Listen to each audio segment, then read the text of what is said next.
Art Against Mental Illness. Hi everyone, the next episode, which should be out in the next day or so, is a fireside chat with my old friend Caitlin Hanna on the subject of emotions in art. Now, those of you who have been listening to this for a while might remember an interview I did with Caitlin at the beginning of 2025, which includes lengthy introductions and a pretty in-depth conversation. Rather than repeat all of that for our most recent conversation, I'm resharing this one so that you can familiarise yourself with Caitlin. So here it is with the original introductions and all the accompanied content warnings and stuff. So I'll leave you with, me. See ya. Bye. Art Against Mental Illness. Welcome back, everyone. So I've got a little bit of housekeeping to do before this episode. So this is my interview with Caitlin Hanna. It was recorded just before Christmas last year, 2024. And so some of the references in here talk about things that happened, for example, November last year. So just bear in mind that refers to November 2023. This conversation gets quite emotive, so I need to do some content warnings.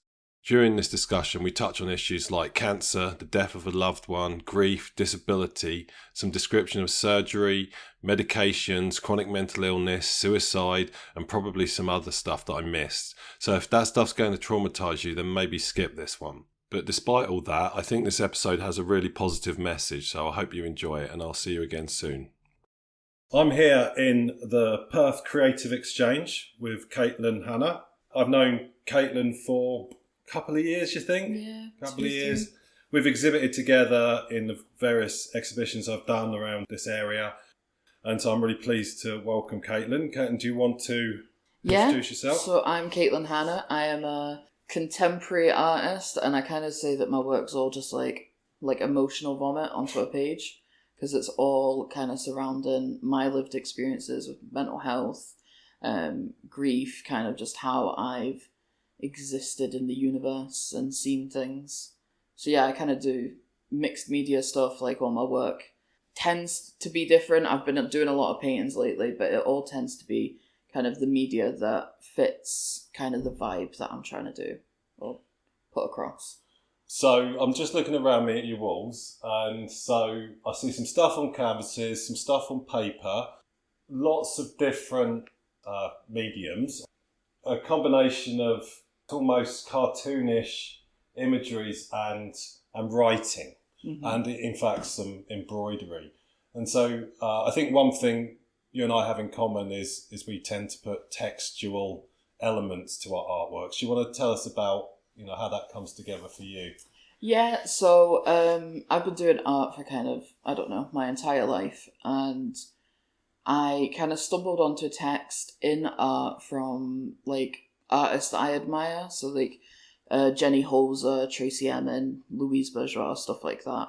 And I kind of see putting text in art as kind of an inclusive element, because I think you could get messages across clearer if in a written way, but also kind of a little bit like the work is poetry, the work is honesty, the work is, it's got my handwriting in it, it's got my artist techniques in it, it's got I've got a piece that's just biro pen, and it's "This is too much" written just over and over and over again, because it's kind of, it's art in itself, the vomit and the feeling in it, but then the text is also, it just explains things, I think, a little. So the repetition thing is something I'm also very familiar with. I think, so we're both autistic, right? And I have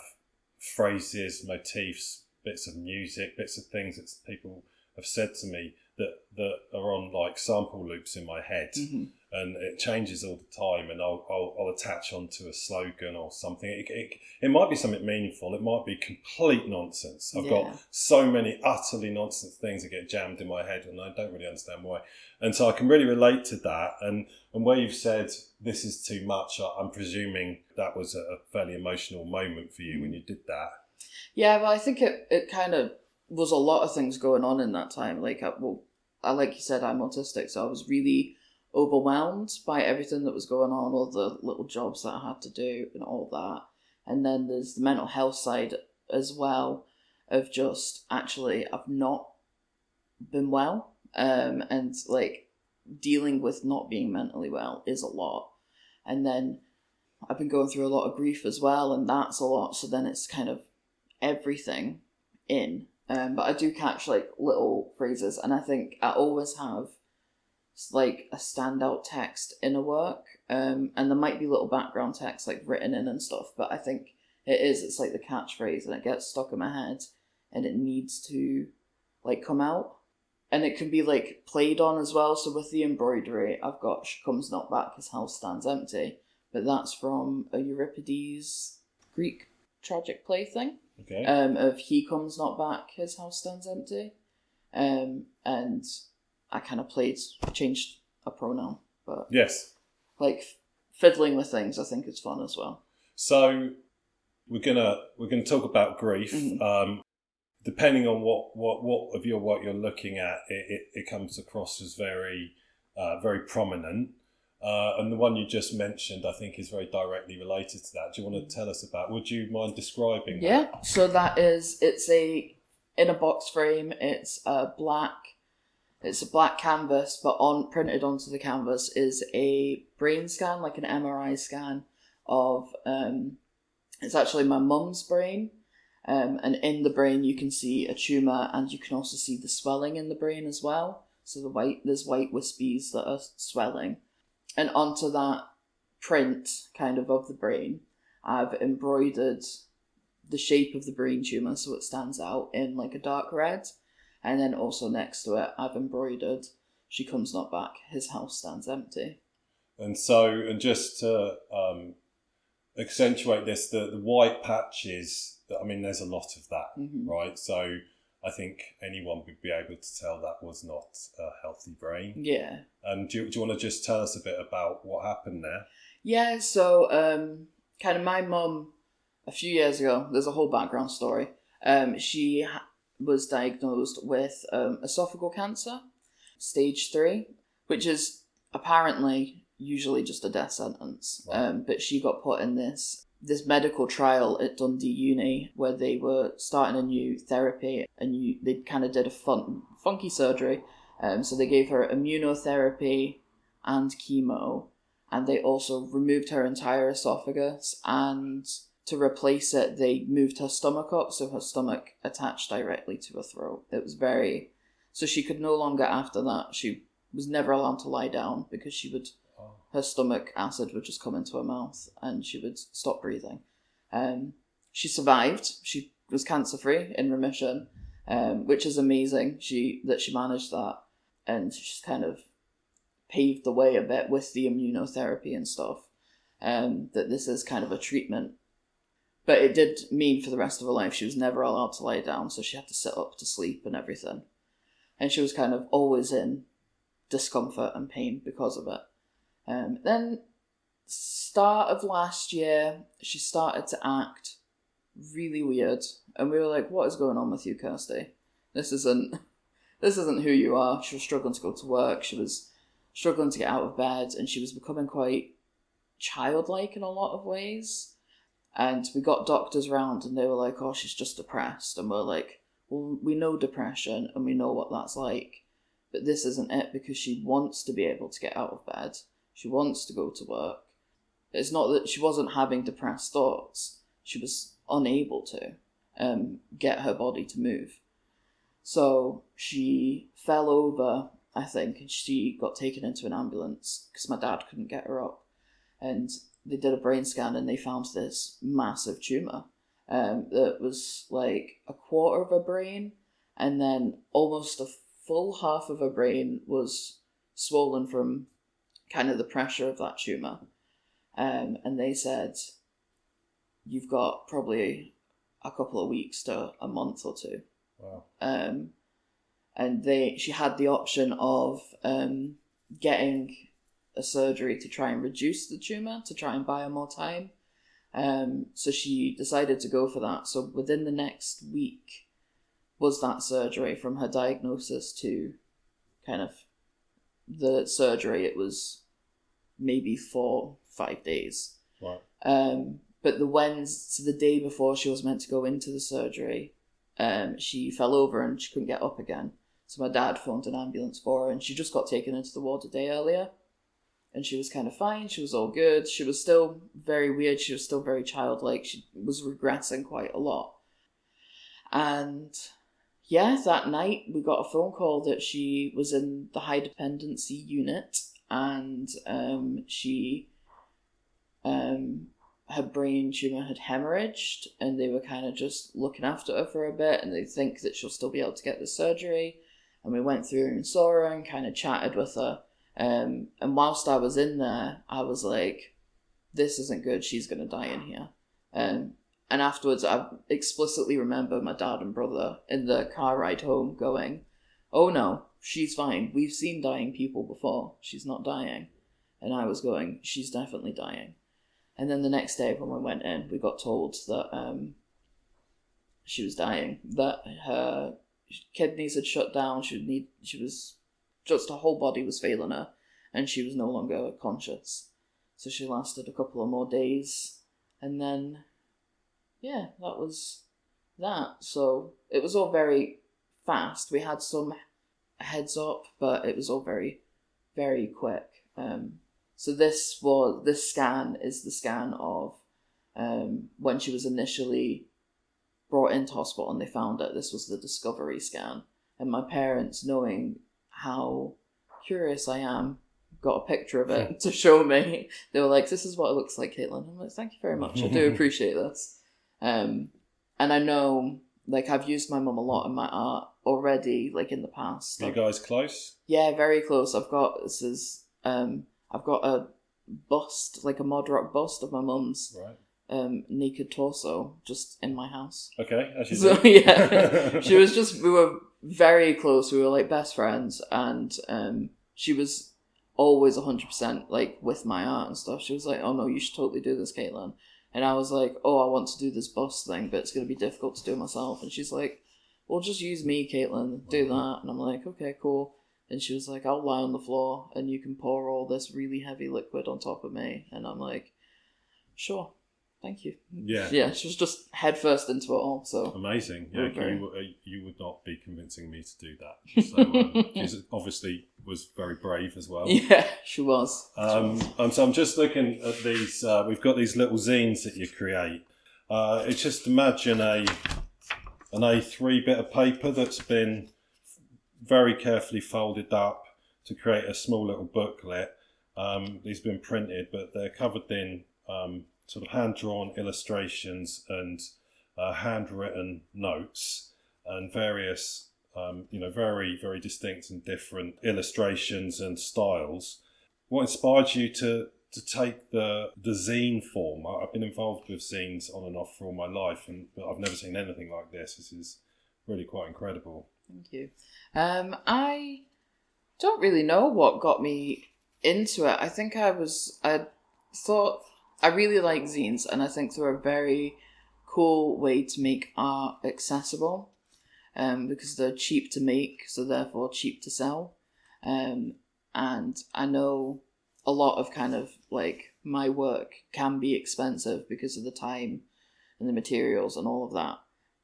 So I kind of wanted to do that, but I also feel like it's something that you can take away and keep private, because I have a lot of people that see my work that say, I really resonate with that, but actually I don't know if I want it up on my wall to remind me every day. So this is something that you can look at, and then you can put it in a drawer, and you can put it away, and you can breathe, and you can kind of do what you need to do, and you don't need to be constantly reminded about it. I want to come back to that idea in a minute, but do you want to just read? This is the first one I've seen. Yes. This is a cover of that zine. So the first, on the cover it says, Grief, a zine about death, grief, and why life is fucking unbearable. And it's got a little rabbit drawn on it, like a cartoon rabbit, and some teardrops and crosses. Yeah. And what sort of themes do you cover in that? So in this one's all about grief. It's about kind of my relationship about it. I think I've got sayings like I need saved from this pain and stuff, and kind of it's my story and my family story. But then I've also got like, what do I do section, because I know when like I've been faced with this, I've been like, what's life going to be like? What do I do from here? And actually the answer is you do whatever the fuck you can do, and you just try and get through it. But I wanted that to be very clear, and you need to be gentle with yourself, and that you need to endure it, even though it's awful. You need to do it. There's also a poem in it by Andrea Cohen, The Committee Weighs In, which is a beautiful poem. Read it. I tell my mother I've won the Nobel Prize. Again, she says. Which discipline this time? It's a little game we play. I pretend I'm somebody. She pretends she isn't dead. And I just think it's a beautiful poem. And I think it's also a very nice way to think about how you endure and what you do to get through. Yeah, and it's quite universal, but also almost a taboo. And to sort of talk about these things and want to restrict it to grief, there's all sorts of difficulties in life, for want of a better term, and art is, and creativity, and really the core thesis of this whole podcast is that this stuff is a good way of dealing with stuff. And do you find after doing any of these pieces, these zines and stuff, do you feel you've lifted yourself a bit, like you've exercised some of those? Definitely. So that's what got me into art in the first place. Was I was mentally very unwell as a teenager. I was in the mental health services. I'd been sectioned a couple of times. I'd made attempts on my life and everything. I was very not well. And I kind of used art then as a way to get everything out. So talking about my mother, I have a memory of us buying a massive canvas and going into like the garden and just throwing ink and everything at it and just stamping on it and stabbing it and doing what we needed to do to get all of the aggression and upset out. And kind of since then that's grown in me. So I've always taken it with me, and I went on to do it at college. And I was like, oh, but art needs to be pretty pictures now that I'm doing this in like college or whatever. And actually it doesn't. It can still be like a throw up. So I've got some paintings here, the blue ones, You Are Meant to Be Here and Let Me See You Again, which was very soon after Mum passed that I did those. And I was still working in my spare bedroom at home, and there's still paint on the ceiling and walls because I just had a little moment to myself and let everything out and had a cry and did what I needed to do. And kind of, yeah, I find it's a great way, even the more controlled pieces, it's a great way that I can visualize what I'm feeling, because part of me can accept that I don't feel good, but then it doesn't actually mean anything unless I can see it or name it. And I can't ever name it without fully talking it through, but I can also paint it out or art it out in some form. So I can now see it and I know that's what that is, and actually I could do with that what I want. I can tuck it away and never look at it again. I can get rid of it, or I could put it on show and say, this is how people feel in life at times. Yeah, and so it said that art is emotionals made solid, which I think is completely right, and it couldn't be more present in the studio. It's an interesting point you made about I like this piece of art, but I'm not sure I could have it on my walls, and it's a problem I've had quite a lot. Possibly for quite a few different reasons. I've usually got kind of quite scary, like, themes or people staring out of my paintings, and you sort of think, well, there's this picture of this zombie staring lady, and you think, well, I can see why you don't want her staring down at you while you're eating your dinner in your dining room. But also, I think I've sort of shied away a bit in in terms of putting too much of my emotions into my work. Partly because I think there's quite a skill to it, especially without making it sort of crass or like seeming like attention seeking, but also in terms of people don't really want that on their walls. And I did a lot of thinking about this because I'm like, everyone listens to Amy Winehouse, Kurt Cobain stuff. You know, there's sad music everywhere from people who died, you know, in their prime, and you're still listening to that sad song. So what's wrong with this sad painting? And I think it's because that sad song is on now when I want it, and then it's gone away when I don't want it. And the painting on the wall is there all the time, unless you decide to take it up and down, which is not really how people think about art. And so I find that a bit frustrating, but also I totally get it. And so how do you find that sort of that paradox, that collision between, you know, emotional art and you know, art as decor, really, when it comes down to it?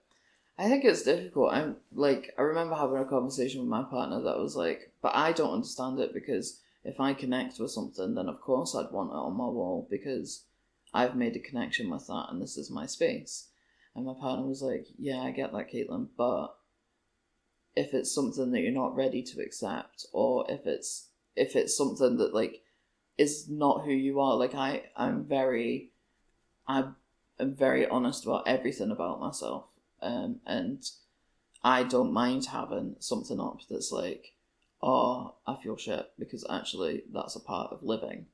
But some people like to live their little happy lives and live in that bubble, and they get sad, but then they're like, actually, I just allow that for like 5 minutes and then I put that away again.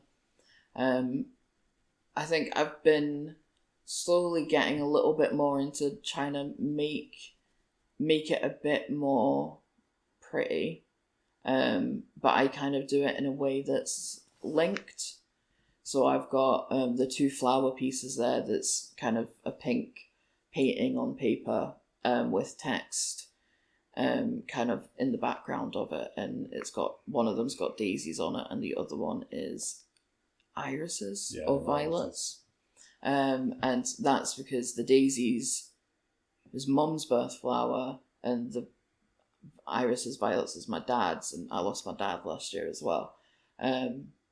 So these paintings are about kind of nightmares and stuff that you get from grief, and it's about my parents. But actually I've put some pretty flowers on there that do link because it's their birth flowers, but people go, they're very pretty flowers. So, and they are. And so I'm looking at the painting now up here. It's sold. Magnificent. I made good money out of that. It's like a teddy bear with a moon, and it's got "Let me see you again," and "To the moon and back" in some handwritten text. And I could see that that could apply to you missing your kid who's gone to university or something, right? And in fact, this one with you are meant to be here. So I sort of feel like, on one hand, I think I know what these mean. I certainly get an idea because I know you, but I think other people would not maybe take that away from it. And I think that's what's powerful, is that, you know, these are not whimsical paintings. You know, they're clearly serious and it's expressive, but you could read actually probably a broadly positive message in. Yeah, I think so. I think that's part of the reason why I like having a snippet of text as well, because people can read it so differently and it can give so many different kind of answers. And if I keep kind of the text as vague as possible, then it can fit into other people's lives. So I know with the "You Are Meant to Be Here, They'll Let Me See You Again, to the Moon and Back," I had somebody ask me if I'd had a miscarriage, and I was like, I have not, but that's very interesting that that's where that goes for you. with the vagueness, people can slot themselves into it. Yeah, and I've talked about this quite a lot in that when this first started happening to me, I was like, no, you've got it wrong. Mm. You know what I mean? Let me correct you. It's not about the thing you just said. And then I was like, well, no, wait, no, it's not like that at all. That person has superimposed their own story. They've taken their own thing away. They've added to the artwork. Mm-hmm. They've made it something new. And there's always a little part of me that's like, no, but you understand that I was, feeling like this and feeling like that. It's good if people know that and they can relate to it, but also it's not a deal breaker. Mm-hmm. And in fact, for me, it enriches the piece. And I think in terms of sort of putting your emotions out there, you've got to also let go of them. And this goes back to your point about sort of making emotions solid as a way of almost putting them on the shelf. I give this emotion to you, but this emotion means something different. Mm-hmm. And so last year, or maybe the last year, has been quite challenging. Yeah. Probably an understatement. But I also find myself sitting in a studio. Yeah. The Creative Exchange is like a hub for creatives in Perth, Scotland.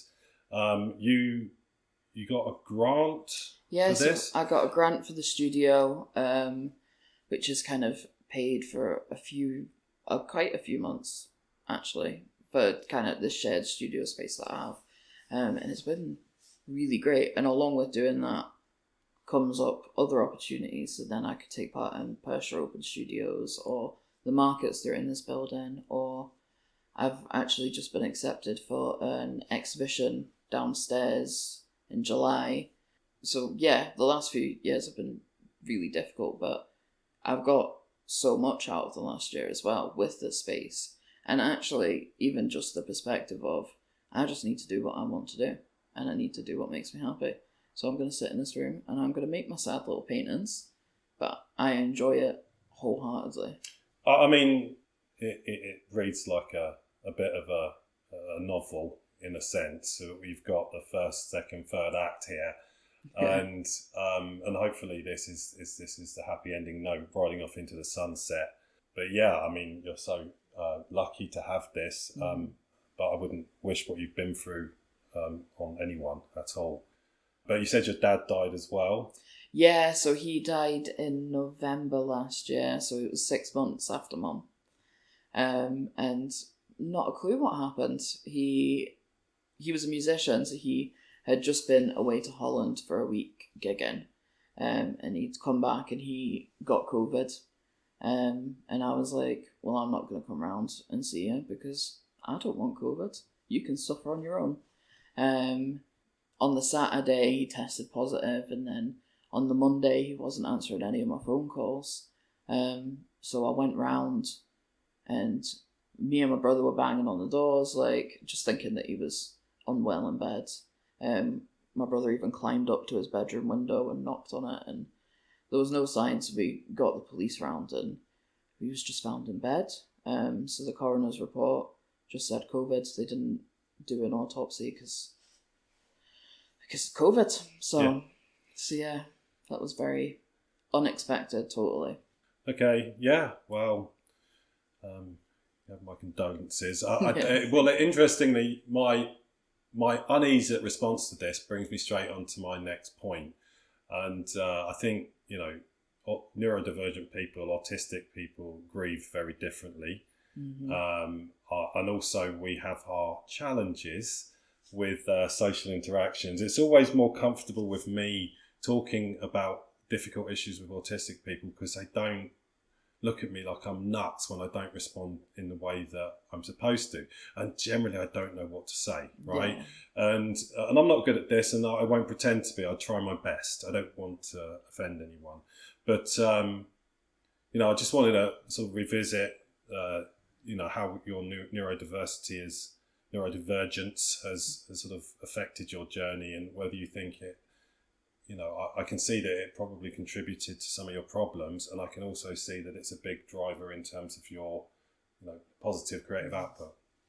I don't know. So I was diagnosed as autistic when I was like 14, And I was like, well, that's not true. That's a lie, because I'm not, like, incredibly disabled by this experience. So that's clearly not true. You're making that up as an excuse because I was unwell. And I was like, that's that. That's the reason you picked for me not going to school, because I didn't attend high school.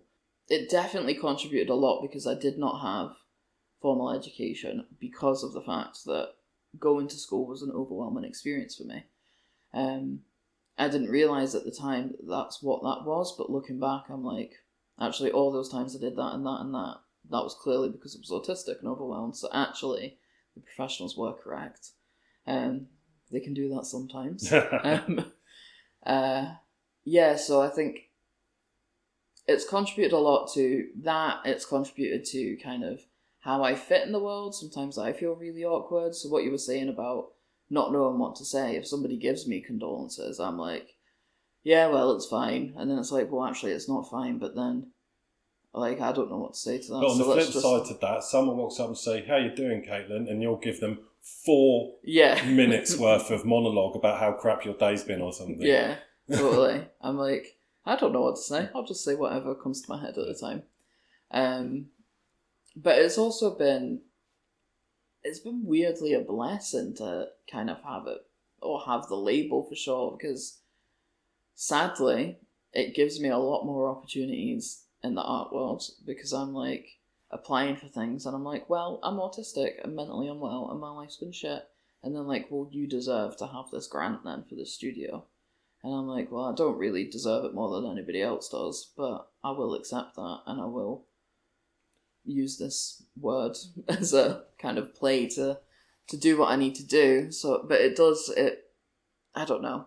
It gives and it takes in its own way. There are days that I can't come in because I really struggle with the wind. So if it's really windy outside, I really can't cope, like, sensory-wise with it. So I'm like, well, actually, I can't come into the studio today because it's really windy and it's going to make me want to scream. And I've got other things that make me want to scream, so this is too much screaming for me to be in public. Yeah. But then, in the flip side, it's like, well, it gives me the space to be able to actually concentrate on this fully, and to also not have any boundaries in place when I do it. I think it really helps that I'm autistic to the fact that I can just spew all this out, because there's no social boundary in place. I'm not thinking about what will this like for other people, be like for other people, look like to other people. Yeah. I'm just like, this is my truth. Yeah, I used to find other people in my head when I was in my studio or whatever, and I found it really crippling, because I would be like, well, is anyone going to like this? What is this? This is crap. It's rubbish. Why am I doing this?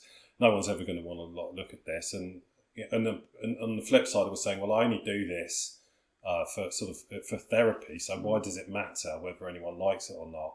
And I've got to the point now where I'm so annoyed by that voice in my head. I've started to just film everything, like works in progress, any old crap, and stick it on YouTube. It's like, just get it out there, because it's just like almost an exorcism of demons.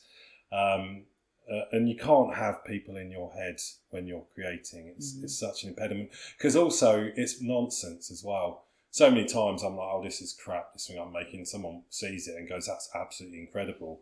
And you make up what people say in your head, and the reality is that's not what they think at all. Yeah.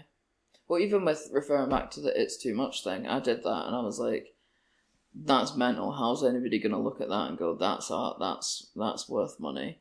But then actually, when I put it up, I had so many good reactions to it. Yeah, I love it. I was like, it's surprised. A bit Cy Twombly, like a tiny little Cy Twombly. You know Cy Twombly? The weed thing. He does. It's the one with the massive canvases where he just scribbles bits on it. And I sort of see that sort of parallel between sort of doodles and writing and your work. I don't think they're comparable on many levels.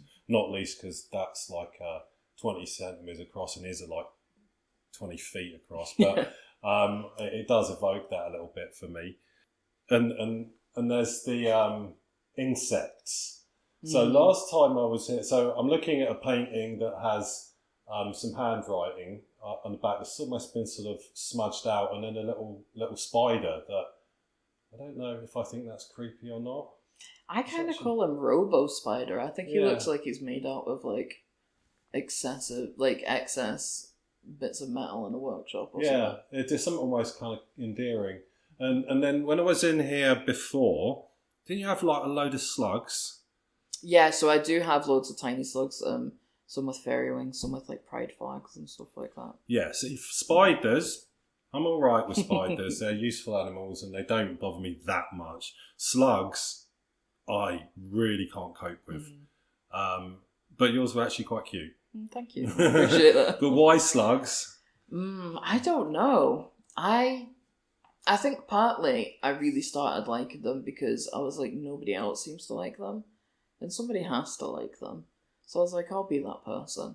And then kind of what I've learned about them, or I guess how I've grown as a human as well, that I'm like, I've just got so much like empathy for these little creatures that just, they only come out when it's dark and when it's wet, and they're just living their little lives. And then I think it was a couple of weeks ago, I was like, well, actually, they're just little artists as well, because they have their little slime trails, and actually they paint beautiful glistening pictures, which show, but it also shows their journey as well, which is like what I'm doing, so like in my paintings, little slug trails. I don't know, if I think about it, I started to like them because nobody likes them, but then the more I think about them, the more I'm like, they're just little guys, and they are very curious. Like if you have a snail or a slug in your hand, they will. I've had them like look up at my face, like, who are you? And I'm like, just a person, just trying my best. But they're very cool, I think, and also just like lots of things about them, like how they reproduce is very cool. I don't know if we're going to go into that. Go look it up, people. Wikipedia. I doubt I'm going to start finding slugs endearing, but you have certainly made me feel a little less disturbed by them. The other thing that happened last time I came here is I think we spent about 20 minutes talking about medication. Yeah. That was like, oh God knows, it was people in the next room, what they must have thought when we were comparing meds. Because I take about, it's probably 5, 6, 7 pills most days, not every day. I mean, that's 7 different flavours of pill. I have, my ADHD meds. I'm on the quick release, so I take about between 6 and 8 of those a day, and then all the other pills. And I think we were just laughing about all of the, the drugs that we're prescribed, because you got it, right? Yeah, you do. I think it's funny. I also think it's really odd how quickly they can prescribe drugs as well, though. So I got diagnosed with fibromyalgia this year, and there's like 2 medications that you can take or something. One of them's pregabalin, and the other one, I can't remember its name, but it's an antidepressant. It's a tricyclic, and I'm already on a tricyclic antidepressant. So like, well, that means you can't take that. So you just got to hope pregabalin works. And it's like, this is all so weird. Why can't... I don't know. It all just feels bizarre. I mean, pregabalin has got serious street value. Like, it's proper stuff. I joke that my bedside table is like worth so much money. Oh God, yeah. And I've got my ADHD meds are dexamphetamine, which again has street value. And when I go to the chemist to pick them up, they have to get the pharmacist to take them out of the safe. Yeah, I just think I think it's part of our personality that we just find it funny. And you sort of find that with anyone with chronic illnesses or conditions or whatever, that there's always a funny side to it. Yeah. Because you got to laugh, right? You do. I think as well, like when life deals you maybe like a non-typical hand with like chronic illness, neurodiversities, mental health, it's like that has to be funny.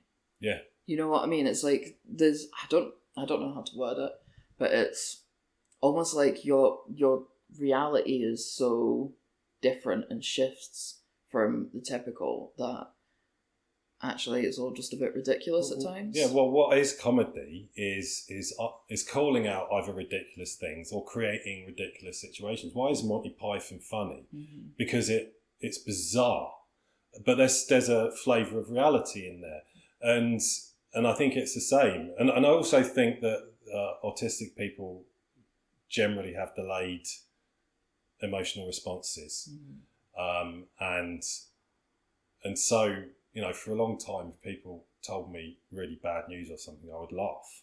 Because it would be like, yeah, cool, because I need that as well. Well done, mate, thanks, yeah, cheers. I have such a strong memory of my mum saying that her aunt died and me laughing on her face as a kid. Yeah.